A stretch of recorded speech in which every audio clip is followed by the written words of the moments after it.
तर मग पोट्टे हो, म्या माझ्या जीवनातलं सगळ्यात स्वस्त ट्रान्झॅक्शन केलं. पैशावाल्या माणसाच्या गाडीत 50 करोडाचं पेट्रोल टाकलं आणि सरका मंगरूळच्या रस्त्यानं थकलो. काऊन की आम्हाला जायचं होतं आज सावरगावच्या यात्रेला. आद्याला घ्यायला त्याच्या फाट्यावर आलो होतो, पण गडी अजून घरूनच धकला नव्हता. म्या खिशातनी मोबाईल टाकला आणि धकलो आद्याला किडनॅप करायला. याच्या गावाच्या रस्त्यापुढे तर बैलगाडीचे रस्ते पण सुद्धा दिसत जाय. एवढा सुद्धा रस्ता बांधण्यासाठी सरपंचाला मायाकून 7 तोपाची सलाम. जत्रेला जायसाठी पैशावाला माणूस एकदम मेकअप चाकअप करून बसला होता. आंब्याच्या सीझन मध्ये तर सगळ्यात जास्त मजा पैशावाल्या माणसाचेच आहे. गाडीला किक मारली धकलो आम्ही जत्रेला जायसाठी. लगभग अर्ध्याहून जास्त रस्ता पार केल्याच्या बाद खिजर म्हणे की मी पण जत्रेला येतो. असं वाटत जाय की यादलिंद राहिले कुठे नेऊन मारावं. शेवटी मित्र म्हटल्यावर वापस याच लागलं. मंगरुळपिरातली तुमची सगळ्यात जास्त आवडती जागा कोणती आहे ते मला कमेंट करून सांगा. पुण्याला खिजरले उचलन जत्रेच्या रस्त्याने धकलो.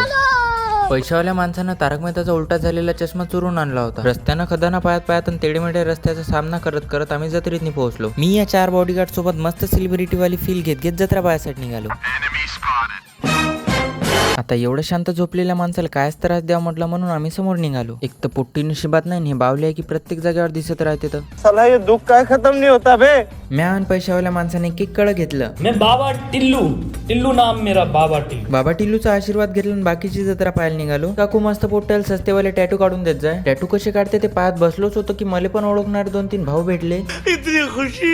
इतनी मोठी खुशी घेऊन मी माझ्या बॉडीगार्ड सोबत मंदिर पाहायला आलो. मंदिरला टेकड्यावर होतात. म्या शक्तिमानच्या शक्त्याचा प्रयोग केला आणि सगळ्यात पहिले टेकड्यावर येऊन बसलो. हे तिघं त्याच सशाचे वंशज आहेत जे कासवासोबत रेस मध्ये हरला होता. ते तरी बरं झालं की यायला पाणी प्यायला भेटलं, नाही तर याने इथचाच दम तोडला असता.